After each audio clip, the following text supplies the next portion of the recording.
Om Saint-Noumoise worden de laatste tardedingsdier voor de meestertocht van dik 200 kilometer. Het is de bedoeling dat de zwimmers elk ombaar een jelloeren zwemmen.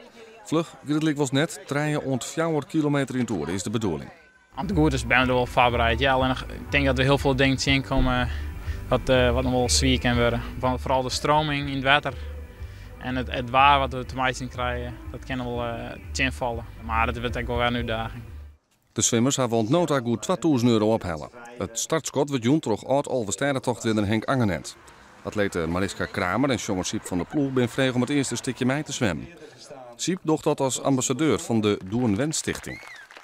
Nee, die man zwemt volle hudder. Dus ik hoop dat ze een beetje op mij wachten. Ik doe maar een kilometer mee, dus vol lang aan jelle oren zal het net worden. Dus, maar het is wel leuk om samen met zijn hand te beginnen en dan gaat er 1 verder. En ja, dat is voor die man spannend, ja?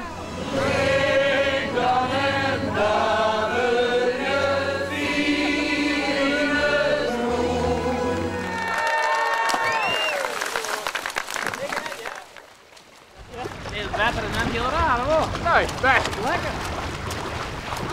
Jongens, het is wel lekker op de zon. Na goed 100 kilometer begint de estafette en maakt de Molly 1 voor 1 een stuk zwemmen. Normaal, je eerste kilometer zit erop. Hoe gaat het? Nou ja, we moesten rustig onder zwemmen, want Siep weer mij en Siep weer iets minder getraind dan dat we wien, maar het ging aardig. Het water is net al te koud hier, dus dat is weer wel lekker. En het water is nog mooi, dus dat voelt daar. Dus je steeds dezelfde rit krijgt en de jest alleen nog maar die eigen klots in het water. Dus dit is mentaal heel erg dreig. Dit is heel wat oorzaak op schaatsen of in de kano, want dan schussen we het om die heen en de jest voelt zich wat. Maar dit is heel monotoon. Ik vind het een enorme prestatie als ze dit helden.